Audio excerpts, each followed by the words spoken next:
所以我们来到了第二个地点，这里呢是叫做 Pulau Indah Industrial Park（PIIP），地点非常靠近 Westport 的。So 可能大头给我们讲解一下，大概简单介绍一下这个 Industrial Park 跟刚才那个 Serena 有什么不一样？它的厂一般上都比较大间。最小的厂都会有3个 acre 以上，3个 acre 到6个 acre 以上，甚至更大的。OK， 对，因为在这边附近的工厂，他们主要是做进出口。对， okay， 因为这边离码头只有30分钟。然后或者是做 logistic。OK， 很多 container 啊或者产品来到马来西亚时候，会在这一带进行分销。对，所以我也看到那个 IKEA 也在这边后面罢了，是不是？我们这边右手边1分钟的距离就是 IKEA 的这个分销中心哦。对，然后现在在后面是正在起着的是那个 Nestle 的这个Nestle 也 Nestle 在这边买厂，对，所以这些他们也是买地皮然后自己盖的。每个公司有不同的策略。对，多数的公司呢，他会 engage 一个地主去起厂，然后他们只会做租用哦。像 Nestle 也是差不多是这样的方向的。OK， 但是你们这一边的话也是一样，你买了这块地，然后你盖了这一个 structure， 然后你再租出去。对。OK，所以我看到这一个 set up 很明显是拿来做 logistic 的。对，我们会希望 target 到 logistic 哦。对，你这块地多大？这块地大概是3.7 acres，然后呢，我们的 build out 是11万平方尺。哇，110千square。哇，它是一个比较算是中大型的这个厂房哦。是哦。所以我们为了要 cater 不同的这个租客，所以我们有不同的设计咯。像这边你就会看到有 loading bay 咯。那 loading bay 呢，主要就是方便那个 container， 它从港口来到这边的时候下货，也比较方便，因为是有 loading bay 嘛。那产品做好了之后，直接上 container 也可以直接出口，所以 loading bay 是在这一带是算是一个比较需要的一个这个设备了。刚需来的。这边的电量就是1000M OK， 然后它的承重量来到5吨。OK， 所以是比刚才那个厂房明显大很多了。对，因为就是为了要迎合不一样的租客的需求啦。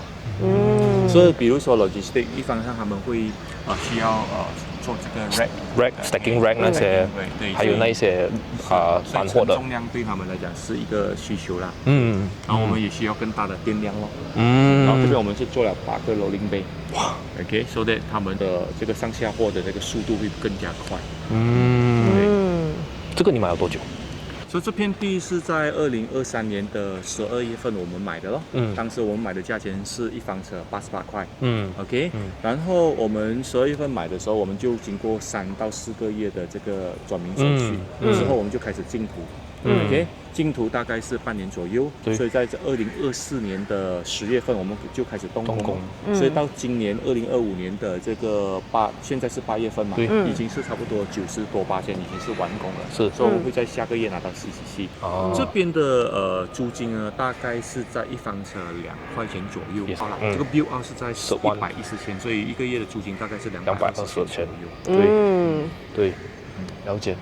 当初你会想到选这边，会不会是因为你看中很靠近那个 Westport 的关系 ？OK， 当然 ，OK， 我们选择这片地皮的最主要原因是因为港口。因为在马来西亚，我们巴生区我们就只有这个港口，OK， 它是无可取代的。对，所以我们觉得靠近它是一个好的优势啦。那另外一个点是说，有时候我们比如说我们在买电路的时候啦，我们就会参考 ，OK， 附近有谁？比如说附近有银行啊，有 Starbucks 啊，OK， 我们就觉得这一区会比较容易旺起来，会拿到更好的价钱。所以在我们在选地皮的时候，我们也是有这样的考量。所以当初我买地皮的时候，我们也看中，隔壁就是 IKEA 的分销中心，然后 Shopee 的分销中心也在这附近，所以这些都是一个吸引我们的因素。已经有那个信心在那边，因为这些 big player 也进来了的关系。这样其实以现在的交易的那个成交价来讲的话，是有没有升值了？这边的空地呢，已经是卖到1方尺100块左右了。升值了咯。哇，几块哦！已经升值了。所以我们来做一个简单的计算啊。当时我们买这片地皮的时候呢，它1方尺是88块。对。因为是3.7 acres， 所以地价是大概是1500万左右。对。然后呢，我们建这个工厂，我们的这个造价啦，大概也是1500万左右。所以加上一些的费用啊，一些押金啊、submission 的这些费用啊，所以我们整个工程的这个成本大概是3300万左右。OK， 那如果以目前的市价来算呢，这一区的行情是400块一方尺。所以，如果11万方尺来讲，这间工厂的价值大概就是4400多万。OK， 所以我们是用3000多万的成本，然后做成了一个4000多万的一个成品。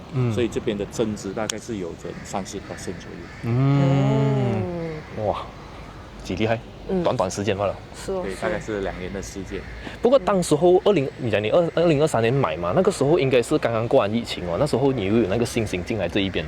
其实用长期的趋势来讲啊，我觉得地皮的投资啊，其实它并不受疫情的影响。因为我一直有在强调说，其实地皮是不可再生资源。对，就是用一片少一片了。对，所以有些时候我们一直在等。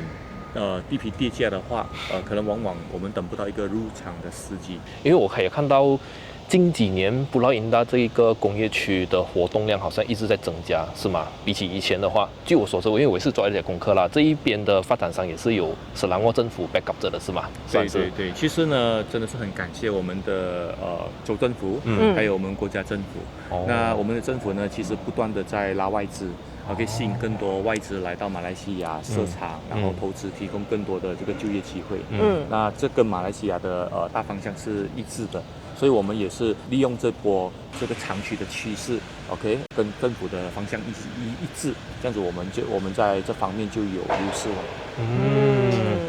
我可以问一下关于政府给这种 commercial 的贷款啊，你有拿另外的 facility 吗？比如说 overdraft 那些？其实是没有的，因为我们不属于一个 operating 的生意。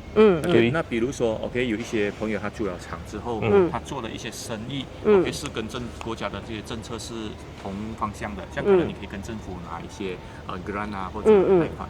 像我们其实是简单的一个property investment，简单来讲就是买地建厂再租出去，这是一个这个模式。本身它没有牵涉到 operating，所以我们也没有相关的这些政策啦。所以我们借的论呢，也是一般很普通的这些 mortgage，就是很 direct 的咯。对，还是可以借到80%这样子啊。如果我们用 operating company 去借的话，我们是可以借到80%。其实，在土地投资这方面呢，我们有一个关键点，就是说我们要把它尽快变成一个可以产生收入的一个产品。OK， 为什么呢？首先第一点就是说，当我们买一块空地的时候，因为对银行来讲也是相对风险比较高，因为有收入嘛，所以银行跟我们收的利息会比较高。OK， 那我们就是在尽快最短的时间里面把它变成一个可以出租的厂房，所以我们有一个租金的收入。对 ，OK， 当我们有租金收入之后，首先有2个好处咯。第一，我们可以跟银行bargain便宜的利息，因为它本身已经是一个 property。不再是一个空地了，算是 refinance 吗？还是 top up？它不算是 refinance， 它其实是 renegotiate 这样子吧。可以 negotiate。第二点就是说，当这个property 起好了之后，其实我们只要把它顺利出租出去，我们并不需要再做公积的动作，没有 commitment 了。对，就没有任何 commitment，就是用这个租金的收入，其实已经盖过我们的贷款。然后另外一方面就比如说这个租金收入的报税会跟我们个人一样吗？可以扣那些maintenance 啊、租盖啊那种。OK， 这关系到你的 property 是放在私人名下或者是公司名下啦。那如果你放在公司名下，肯定是你有一些项目一些开销是可以扣出来的，比如说人力成本啊，一些 maintenance 啊，这些都是可以扣的。那如果你的 property 是在个人名下，就没有这样的优惠了。就好像我们平时公司沈南北他做 audit report 的时候，他也是会靠印进去算这些 expenses 的嘛，就是这样子来做法罢了。对。刚才你讲到那一点也是蛮重要的，因为本来我想问，就是要投资这一些地皮的有什么东西，有什么 advice？ 不过刚才你已经回答了啦。就是要尽快的把这一个地皮变成能够有生产能够变现的一个产品。我觉得我这个行业最大的partner啦，OK，就是银行。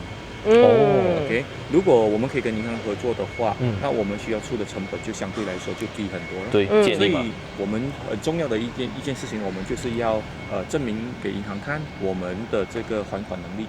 OK， 还有我们过去的这些记录 record 都很重要啦。那如果我们的记录良好的话，那银行对我们有信心的话，自然我们就可以跟银行借到更多的钱来去进行这样的项目。So far 你从事这个买地皮到建好到出租是多少年了？其实我们在10年前就开始已经入场了。OK， 那 IMAX Running Group 来讲，我们本身就有2种产品了。OK， 第一种产品就是像大家所看到的，就是厂房咯，就是说我们买工业地，OK， 然后建厂房，然后出租。然后另外一个产品呢，也是一样，是在工业地上面的，就是 CLQ 咯，就是 Centralized Labour Quarters。OK， 因为我们国家政府已经有相关的法令跟政策，要推动外劳集中住在指定的宿舍里面。对。那马来西亚呢，其实本身在这一块呢是比较少。比较少了，是，对，就是说刚刚起步罢了。对，所以因为它同样是在工业地皮上的项目，所以我们也很看重这一块啦。所以目前在九河，我们也是有一个 Labour Quarters，OK，是可以住1000个的外劳。因为现在很多不止马来西亚啦，我所知道的很多 industry 在全球来讲的话，他们很注重在 ESG 的东西，所以他们就很推动这一个 Quarters 的东西。是啊，将来我们也是会探讨更多往这一方面的方向，比如讲solar。是哦，如果放来solar，那个电就省很多。对，而且最重要的是干净的这个能源，再生能源，环境也很好。是，而且马来西亚也非常的适合。我相信有一些朋友他们很少有机会走进工业区。对，其实因为政府的政策啊，其实这10几20年来，我们的工业区已经跟以前不一样，政府对工业区的这个要求跟管制也越来越严格，所以现在走进工业区其实是很舒服、很干净，也没有味道，也不会说交通拥挤。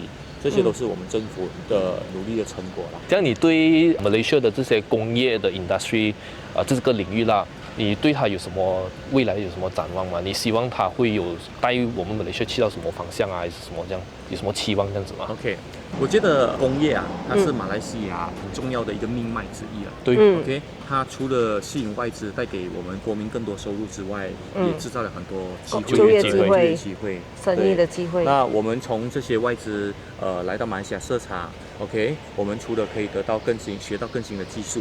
OK， 那像我这样的公司，我们也可以通过把厂房出租给这个外国厂商，然后赚到更多的收入。也是好像刚才在史林那边我也是问到的啦。这边呢会不会因为这一个中美的贸易，现在更加的活跃了这边的？因为这边据我所知哦 ，Westport 那边它也是可以讲是国际的那些线，对，所以应该会更加活跃了吧？所以如果维生你到这一带去转一转，然后你会发现其实每一间厂房都是occupied 的，都是出租出去或者是正在使用中，没有任何一间厂房是空的。所以这一点我们就可以看得出，其实它的履曼是很强劲的。其实我们在建这个厂房的期间啊，我们都不断的收到很多 inquiry，就是有很多厂商想要租，包括本地的，包括外的。OK， 所以它的履曼其实是相当的 strong 啊。